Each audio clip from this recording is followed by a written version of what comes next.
না, এটা মূর্খ ছাড়া আর কেউ দিতে পারে না। পৃথিবীতে চরম দুশ্মনির শিকার, শত্রুতার শিকার যে দুটা জাতির পক্ষ থেকে হবে, এর মধ্যে প্রথম যে জাতির নাম হলো ইহুদি। দ্বিতীয় নাম্বার যেই জাতি, এই জাতির নাম হলো মুশরিক। আল্লাহর অস্তিত্বের সাথে যারা শরীক সাব্যস্ত করে, এদেরকে কি বলে? মুশরিক বলে। মূর্তি পূজা হতে পারে, আল্লাহর কোনো সিফাতের সাথে গুণাবলীর সাথে অংশীদার হতে পারে, নানান বিষয় নিয়ে এইগুলোকে মুশরিক বলা হয়। আমি আপনাদের সামনে এই যে কয়েকদিন আগে ইসরায়েলের সাথে ফিলিস্তিনের হামাসের মুসলমানদের একটা তথাকথিত যুদ্ধবিরতি বা শান্তি চুক্তি যেটাই বলেন, এটা বিশ্বের অনেক দেশের নেতাদের এবং পরা শক্তিদের উপস্থিতিতে সম্পন্ন হয়েছে। আমি তখনও বলেছিলাম এটা কোনো চুক্তি নয়, এটা সম্পূর্ণ ধোঁকাবাজি, প্রতারণা। কারণ ইহুদিদের সাথে, মুশরিকদের সাথে সত্য ধর্মপন্থী মুসলমানদের কোনো শান্তি চুক্তি হতে পারে না। যে তার রবের সাথে চুক্তি ঠিক রাখে নাই, আপনারা বুঝবেন, এটা বেসিক একটা নলেজ। যে তার স্রষ্টার সাথেই চুক্তি রক্ষা করে নাই, সে বুঝি বান্দার সাথে চুক্তি রক্ষা করবে? আপনারা জানেন না, আমাদের সাথে আল্লাহর একটা চুক্তি হয়েছিল রূহ জগতে, একটা চুক্তি হয়েছিল মানুষের সাথে। আল্লাহ বলেছেন, আলাস্তু বিরাব্বিকুম, আমি কি তোমাদের রব নই? এখানে হিন্দু, বৌদ্ধ, খ্রিস্টান, নারী, পুরুষ, নবী, রাসূল, সাধারণ জনগণ থেকে শুরু করে একদম আব্বাজান আদম আলাইহিস সালাম থেকে নিয়ে দুনিয়ার শেষ মানুষটা পর্যন্ত সকলের রূহ সেখানে উপস্থিত ছিল। আর আল্লাহ সকল রূহগুলোকে কেন্দ্র করে প্রশ্ন করেছিলেন, আলাস্তু বিরাব্বিকুম, আমি কি তোমাদের রব নই? সব রূহগুলো জবাব দিয়েছিল ক্বালু বালা। এটা কমিটমেন্ট, রবের সাথে, আল্লাহর সাথে ওয়াদা, চুক্তি, যে হ্যাঁ আল্লাহ আপনি আমাদের রব। এটা নরেন্দ্র মোদিও বলেছে যে আল্লাহ আপনি আমাদের রব। এটা ডোনাল্ড ট্রাম্পও বলেছে, হ্যাঁ আল্লাহ এটা আপনি আমাদের রব। এটা জেলেনস্কিও বলেছে আপনি আমাদের রব। প্রেসিডেন্ট পুতিন সেও বলেছে আপনি আমাদের রব। ডক্টর ইউনূস তিনিও বলেছেন আপনি আমাদের রব। নারী পুরুষ সমস্ত মানুষ মিলিয়ে বলেছে আপনি আমাদের রব। এমনকি ইসরায়েলের প্রেসিডেন্ট বিনিয়ামিন নেতানিয়াহু সেও বলেছে আপনি আমাদের রব। আপনারা বলেন, এই কথাটা কি ঠিক রেখেছে ওরা? কথা বলেন না কেন? আমার সাথে কথা বলতে হবে ভাই। এই কথাটা কি ওরা ঠিক রেখেছে? আল্লাহর সাথে যে বান্দার একটা চুক্তি সম্পাদিত হয়েছিল, প্রতিজ্ঞার চুক্তি রূহ জগতে, এটা দুনিয়াতে এসে কি ওরা ঠিক রেখেছে? ওরা আল্লাহর পরিবর্তে মূর্তি পূজা শুরু করেছে। ওরা আল্লাহর পরিবর্তে তৃত্ববাদ প্রতিষ্ঠা করেছে। আল্লাহ আছে, তবে তার সন্তানও আছে, নাউজুবিল্লাহ বলবেন না? এবং তার স্ত্রীও আছে। এই কথা খ্রিস্টানরা বলা শুরু করেছে, এই কথা ইহুদিরা বলা শুরু করেছে। সুতরাং আল্লাহর সাথে যে রূহ জগতে কমিটমেন্ট ছিল, এই কমিটমেন্টটা লঙ্ঘন করেছে এই কাফেরের দলেরা। কারা? যদি বলেন এই অমুসলিম সম্প্রদায় আল্লাহর সাথে কমিটমেন্ট লেস করেছে, এটা লঙ্ঘন করেছে। তো যে তার স্রষ্টার সাথে কমিটমেন্ট লেস করে, যে তার স্রষ্টার সাথে ওয়াদা ভঙ্গ করে, চুক্তি ভঙ্গ করে, এই ব্যক্তি কিভাবে বান্দার সাথে, বিশ্বাসীদের সাথে চুক্তি রক্ষা করবে? এটা যদি কোনো বিশ্বাসী মনে করে যে এরা চুক্তি রক্ষা করবে, তাহলে এই বিশ্বাসীরা অর্থাৎ এই মুসলমানরা বোকার স্বর্গে বাস করে। মেসেজটা পরিষ্কার হইল কিনা? যদি বলেন মেসেজটা পরিষ্কার হইল কিনা? এখন কথা হচ্ছে, বর্তমান সময়ের বাংলাদেশের ইসকনের কর্মকাণ্ড, মুসলমানদের উপরে নির্যাতনের দৃশ্যপট ইদানিংকালের, এটা কিন্তু আমাদের শরীর শিউরে উঠে। এই গত কয়েকদিন, একদিন না 2 দিন আগে, টঙ্গীর এক মসজিদের সম্মানিত ইমাম ও খতিব, তিনি ইসকনের কর্মকাণ্ডের বিরুদ্ধে জুমার খুতবায় আলোকপাত করেছিলেন এবং হিন্দুত্ববাদী, উগ্র হিন্দুত্ববাদীর বিরুদ্ধে তিনি কথা বলেছেন। আগ্রাসনবাদী হিন্দুত্ববাদের বিরুদ্ধে তিনি কথা বলেছেন। এর পরিণতিতে ওনাকে গুপ্ত হত্যার বিভিন্ন নোটিশ দেওয়া হয়েছে। তাকে কিডন্যাপ করে একদিনের মাথায় টঙ্গী থেকে সেই সীমান্ত অঞ্চল পঞ্চগড়ে নিয়ে যাওয়া হয়েছে এবং অকথ্যভাবে নির্যাতন করা হয়েছে। একজন আলেমকে বিবস্ত্র করে নির্যাতন করা হয়েছে। 2024 সালের 18 এপ্রিলে ফরিদপুরের মধুখালীতে, মনে আছে আপনাদের, 7 জন মুসলমানকে মন্দিরে এনে ধরে নির্মম নির্যাতন করে 2 জন নির্মাণ শ্রমিক, এই 2 জন হাফেজে কোরআন ছিল, এই 2 জন নির্মাণ শ্রমিককে তারা পিটিয়ে হত্যা করেছে 93% মুসলমানের দেশে। উগ্র হিন্দু আমার ভাই অ্যাডভোকেট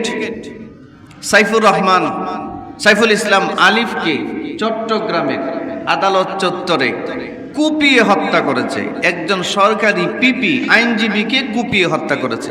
আপনারা কি ভুলে গেছেন? এই ইতিহাসগুলো কি ভুলে গেছেন? এটা তো ভুলে যাওয়ার কথা নয়। আচ্ছা, দৃশ্যটা যদি এমন হতো, আপনারা একটু লক্ষ্য করেন, একজন আলেমকে বিবস্ত্র করা হয়েছে, অকথ্য নির্মম বর্বর নির্যাতন চালানো হয়েছে তার উপর। এই যে আমাদের পাশেই কালিয়াকৈরে সম্ভবত মৌচাকে 13 বছরের একটা ছোট্ট মেয়েকে উগ্র হিন্দুত্ববাদের জাতের কিছু লোক 3 দিন 4 দিন পর্যন্ত ধারাবাহিকভাবে মেয়েটাকে ধর্ষণ করেছে। মাদ্রাসার ছাত্রী, তার মা প্রতিবাদ করতে গিয়েছে, তার মাকে বেদরদ পিটিয়েছে। হিন্দুদের বাংলাদেশের জনসংখ্যা কতটুকু? হিন্দুদের বাংলাদেশের 2022-এর আদমশুমারিতে আমার যতটুকু জানা 7.9%, 100-এর ভিতরে 7.9%, ধরেন 8% হিন্দু। 100-র মধ্যে 8 জন হিন্দু। কয়জন হিন্দু? 100-র মধ্যে 8 জন হিন্দু হইলে বাকি মুসলমানের সংখ্যা আছে 92 জন। কতজন? আচ্ছা, এই 92 জনের দেশে যদি জনসংখ্যায় আপনারা দেখবেন, জনসংখ্যায় আমাদের দেশে 7.8% হিন্দুর সংখ্যা, তাহলে সরকারি চাকরিতে তাদের অবস্থানটা কি হওয়ার কথা? সরকারি যত চাকরি বাকরি আছে এতে তাদের অবস্থান তো 7.95% হওয়ার কথা শতকরা, কথা ঠিক কিনা? অথচ বাংলাদেশের সিভিল প্রশাসনে, বাংলাদেশের সিভিল অ্যাডমিনিস্ট্রেশনে 35%, 30 থেকে 35% অমুসলমানরা এই উগ্র হিন্দুত্ববাদ বাংলাদেশের প্রশাসনের গুরুত্বপূর্ণ দায়িত্বে বসা। জনসংখ্যা 7.95, সরকারি চাকরির সংখ্যা 30 থেকে 35%। কারা এই সুযোগ করে দিল বাংলাদেশে? সেক্রেটারিয়েটে গিয়ে দেখুন, সচিবালয়ে গিয়ে দেখুন, সচিবালয়ে হিন্দু সচিবদের অভাব নাই, ঠিক কিনা জুড়ে বলেন? ওসি, ডিসি, এসপি হিন্দুদের অভাব নাই। অথচ বাংলাদেশে 92% মুসলমান সরকারি চাকরি পায় না, সরকারি চাকরি পায় না, দাঁড়া ঘোরা। তাহলে এই মাত্র সর্বোচ্চ 8% জনসংখ্যার অধিকারী হয়ে 30 থেকে 35% সরকারি চাকরি পেল কেমনে তারা? এটা একটা প্রশ্ন। কথা বলেন না কেন আপনারা? জোরে বলেন। নাকি কিছু বুঝেন না? বুঝতেছেন না মনে হয়? না, এটা বোঝার দরকার আছে। দীর্ঘ 16-17টা বছর যাবৎ এই স্বৈরাচার হাসিনা ভারত থেকে আমদানি করে অপসংস্কৃতি এনে এবং বাংলাদেশের মাত্র 8% হিন্দুদেরকে এগিয়ে দিয়ে, মুসলমানদেরকে পিছিয়ে দিয়ে মাত্র 1% হিন্দুদেরকে প্রশাসনিক ক্ষমতায় 30 থেকে 35% পর্যন্ত অ্যাডমিনিস্ট্রেশনের পাওয়ারে বসিয়ে দিয়েছে। এই কারণে এখন আমরা আন্দোলন করেও কোনো বিচার পাই না। আচ্ছা, 2024 সালের 18 এপ্রিলে ফরিদপুরের মধুখালীতে যেই 7 জন নির্মাণ শ্রমিককে উগ্রবাদী হিন্দুরা নির্মমভাবে অত্যাচার করেছে, তাদের অত্যাচারে 2 জন নির্মাণ শ্রমিক শাহাদাত বরণ করেছে। এদের কোনো বিচার আপনারা দেখেছেন? আপনাদের সামনে দৃশ্যমান আছে? দেশের সামনে দৃশ্যমান আছে? নাই। আচ্ছা, আদালত চত্বরে একজন সরকারি পিপি আইনজীবীকে মানে নির্মমভাবে কুপিয়ে হত্যা করা হয়েছে। একজন সরকারি আইনজীবীকে কুপিয়ে হত্যা করা হয়েছে। তার দৃশ্যমান কোনো বিচার আপনাদের সামনে আছে? আমাদের সামনে আছে? নাই। আমার 13 বছরের একটা বোনকে ধারাবাহিকভাবে রাতের পর রাত বেশ কয়েকজন হিন্দু মিলে ধর্ষণ করেছে। আর এই ধর্ষণের বিচার চাওয়ার জন্য আন্দোলন করতে হয়। আন্দোলন করেও এটার নামে কোনো সুরাহা আমাদের হয় না। আচ্ছা, এখন এই উগ্র হিন্দুদের নামে মামলাও পর্যন্ত নিতে চায় না, মামলাটা নিতে চায় না। খতিব অপহরণ করা হলো, কিডন্যাপ করা হলো খতিবকে, মামলার জন্য যাওয়া হয়েছে। খতিব সাক্ষ্য দিচ্ছে যে যারা আমাকে কিডন্যাপ করেছে মনে হচ্ছে এরা বাংলাদেশি নয়, এরা বাংলাদেশি, এদের কথাবার্তায় মনে হয় নাই। কিন্তু ইসকনের নাম উল্লেখ করে মামলা করা যাবে না। বাংলাদেশের পুলিশ বলতেছে এটা নাকি সাম্প্রদায়িকতা নষ্ট হবে। সংখ্যালঘুর অজুহাতে সংখ্যাগরিষ্ঠদেরকে এভাবে অত্যাচার করা হবে আর তাদের নামে একটা মামলা পর্যন্ত নেওয়া যাবে না। কিভাবে দেশটাকে মেকানিজম করে ধ্বংস করবার একটা পায়তারা করেছিল এই স্বৈরাচার। এগুলো কিন্তু সব স্বৈরাচারে রেখে যাওয়া নাতিপুতি। কথা বুঝতে পেরেছেন? স্বৈরাচার 5ই আগস্টে যখন পালিয়ে যায়, স্বৈরাচারের পুলিশ, স্বৈরাচারের আপনারা দেখেছেন, এই আপনারা সার্চ দিয়ে দেখবেন ইউটিউবে, আমাদের ঢাকা এয়ারপোর্টে, এই যে ঢাকা এয়ারপোর্টে আগুন লাগলো, কেন আগুন লাগে ঢাকা এয়ারপোর্টে? আন্তর্জাতিক একটা বিমানবন্দরে আগুন লাগলো কিভাবে? কারা আগুন লাগালো? এভাবে পৃথিবীর কোন বিমানবন্দর আগুনে পড়ে না, এর রেকর্ড নাই। এই বিমানবন্দর থেকে 5ই আগস্টের পরে যারা দায়িত্বে ছিল অস্ত্র ফেলে রেখে বিমানে উঠে দেশ ত্যাগ করেছিল বিমানবন্দর থেকে। ইউটিউবে তার ছবি, তার ভিডিও প্রকাশিত আছে। এরা কারা? যারা বাংলাদেশের বিমানবন্দরের দায়িত্বে ছিল, স্বৈরাচার হাসিনা ফেঁকে দেওয়ার সাথে সাথে অস্ত্র ফেলে রেখে ওরা বিমানে বাংলাদেশ থেকে চলে গেছে। এরা কারা? এটা কি জানার দরকার আছে না? কথা বলেন না কেন? এটা জানার দরকার আছে না? এগুলো জানার দরকার, কিন্তু কেউ জানে না।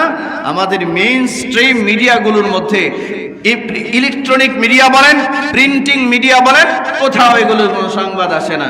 একটা মেয়েকে, 13 বছরের একটা মেয়েকে রাতের পর রাত সংঘবদ্ধভাবে ধর্ষণ করেছে, প্রথম আলোতে সংবাদ নাই। আছে? হ্যাঁ, মেইন স্ট্রিম মিডিয়াতে সংবাদ আছে, সংবাদ নাই। আচ্ছা, আপনারা একটু চিন্তা করে দেখুন তো, নিজেদের ইজ্জত আবরু হেফাজত করবার জন্য, নিজেদের অধিকার, নিজেদের রসুলের সম্মান রক্ষা করার জন্য হেফাজতে ইসলামের নেতাকর্মীরা মাঠে নেমে যখন প্রতিবাদ করেছিল, এই প্রথম আলো, এই হিন্দুদের পূজারী বাংলাদেশে পেট্রোলাইজ করছে প্রথম আলো, ডেইলি স্টার, এরা পত্রিকার হেডলাইন করেছে হেফাজতের তাণ্ডব। হেডলাইন কি? আপনারা মুখ দিয়ে কথা বলেন না কেন ভাই? জোরে বলেন না। হেডলাইনটা কি করেছে? হেফাজতের তাণ্ডব। তাণ্ডব মানে কি বুঝেন তো? আপনারা বুঝেন তো? আচ্ছা, আদালত চত্বরে আমাদের সরকারি একজন আইনজীবীকে যে কুপিয়ে হত্যা করেছে উগ্র হিন্দুত্ববাদী সংগঠন ইসকনের সদস্যরা, কই এরা তো কখনোই এই হেডলাইন করে নাই যে ইসকনের তাণ্ডব। এটা কিন্তু লেখা নাই। আপনারা দেখেছেন এরকম কোন শিরোনাম? এরকম কোন শিরোনাম আপনাদের চোখের সামনে এসেছে? আসে নাই, এটা কোনোদিন আসবেও না। মুসলমান মেয়ে ধর্ষিতা হবে, হেডলাইনে আসবে না। সংবাদে আসছে কি? আবু তোহা আদনানের স্ত্রীর সাথে বিচ্ছেদ। এটা তার একটা পারিবারিক সমস্যা, হতেই পারে। আপনার হয় না? কথা বলেন না কেন? হয় না? পারিবারিক ঝামেলা হতে পারে না? এটা কি পত্রিকার হেডলাইন আসার কথা? একজন মেয়ে ধর্ষিতা হয়েছে ধারাবাহিকভাবে, এটা না হেডলাইনে আসবে? ঠিক কিনা জোরে বলেন। ধিক্কার জানাই এই হলুদ সাংবাদিকদেরকে। এই সাংবাদিকতার প্রতি আমরা থুতু নিক্ষেপ করি। এই জন্য এই সমস্ত নোংরা সাংবাদিকদের সাথে মুহাম্মদুর রাসূলুল্লাহর মতো মহান ব্যক্তিত্বের সাংবাদিকতার উদাহরণ হতে পারে না। এটা মূর্খ ছাড়া আর কেউ দিতে পারে না। ঠিক কিনা জোরে বলুন। এটা বোঝার, এটা কমন সেন্সের ব্যাপার। এরা মূর্খ এই সাংবাদিকরা, যারা এত বড় বড় ঘটনাগুলো চাপিয়ে গিয়েছে।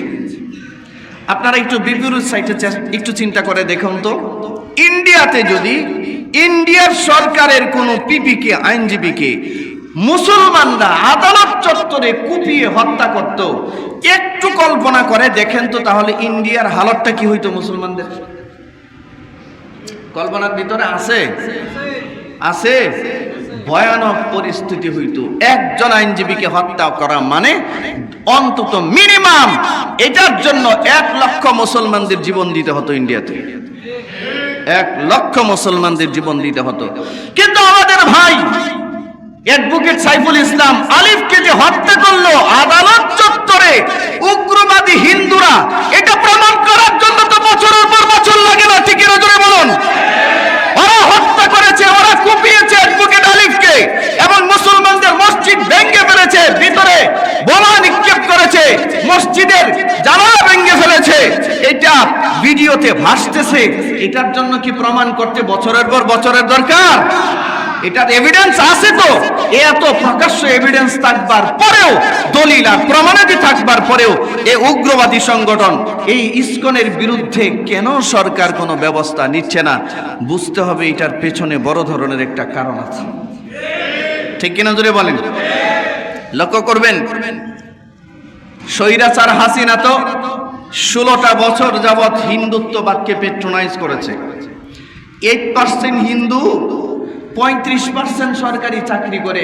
ভাবতে পারেন কি পরিমাণ সুযোগ হিন্দুদেরকে দেওয়া হয়েছে। আপনারা কথা বলেন না কেন? জোরে বলেন না কেন? আরে ভাই, আপনারা তো জি হ্যাঁ না বলেন, আর আমরা তো জীবনের রিস্ক নিয়ে কথা বলি। আরে আজকের খতিব, এই টঙ্গীর খতিবের সাথে যে ব্যবহার করা হয়েছে, এটা যে আমার সাথে হবে না এরকম তো না, এর চেয়ে ভয়ানক কিছু হতে পারে। ঠিক কিনা জোরে বলেন। বাংলাদেশের প্রত্যেকটা ইসকনের মন্দির, বাংলাদেশের প্রত্যেকটা ইসকনের সদস্য ভারতের প্রক্সি হিসেবে কাজ করে বাংলাদেশে, ভারতের এজেন্সি হিসেবে কাজ করে বাংলাদেশে। বাংলাদেশের সমস্ত এই ইসকনের মন্দিরগুলো সশস্ত্র অস্ত্র দ্বারা সজ্জিত। কেউ খবর নেয় না, কেউ খবর নেয় না। সিলেটে এক ইমাম কয়েক বছর আগে এই হিন্দুত্ব বা এই ইসকনের বিরুদ্ধে ফেসবুকে স্ট্যাটাস দিবার কারণে তাকে গুলি করে হত্যা করেছে, গলা কেটে দেহ থেকে মাথা আলাদা করে ফেলছে। কোনো বিচার হয় নাই বাংলাদেশে। এগুলো কি প্রমাণ করে? এগুলো কি প্রমাণ করে? 8%, 7.95% হিন্দুত্ববাদীরা প্রশাসনে কিভাবে 30 থেকে 35% সরকারি কর্মকর্তা হয়। তাহলে মুসলমানরা বোঝা যায় মূর্খ। মুসলমানরা পড়াশোনা করে না, মুসলমানদের দিমাগ নাই, দিমাগ নাই, মুসলমানদের বিচার বুদ্ধি নাই, আকল নাই। তাহলে এভাবে কৌশলে মুসলমানদের মেধাকে অ্যাভয়েড করে এই হিন্দুত্ববাদকে এগিয়ে দিল এই স্বৈরাচার হাসিনা 16টা বছর পর্যন্ত। এই স্বৈরাচারের দোসররা বাংলাদেশের এখন প্রত্যেকটা সেক্টরে বসে বসে দেশটাকে অস্থিতিশীল করবার চেষ্টা করছে। ঠিক কিনা জোরে বলেন। আমরা ভেবেছিলাম ইউনূস সাহেব মানে কোনো একটা ব্যবস্থা নেবেন, পারেন নাই, আর উনি এটা পারবেন না। ঠিক কিনা জোরে বলেন। ওনার মতো মানুষের দ্বারা এটা সম্ভব নয়। যদি পারত 1 মাসেই গোটা বাংলাদেশকে উলটপালট করার দরকার ছিল। ঠিক কিনা জোরে বলেন। সমস্ত সচিবালয়গুলো, সমস্ত প্রশাসনে স্বৈরাচারের দোসররা যারা বসেছিল, প্রত্যেকটা দোসরকে চাকরি তো দূরের কথা, চাকরি থেকে বরখাস্ত করে এদের হাতে হাত করা পরিয়ে জেলখানায় পাঠাবার দরকার ছিল। ঠিক কিনা জোরে বলেন। এবং দ্রুত গতিতে বিচারের আওতায় এনে সবগুলোকে যার যার দৃষ্টান্তমূলক বিচারের মুখোমুখি করবার দরকার ছিল।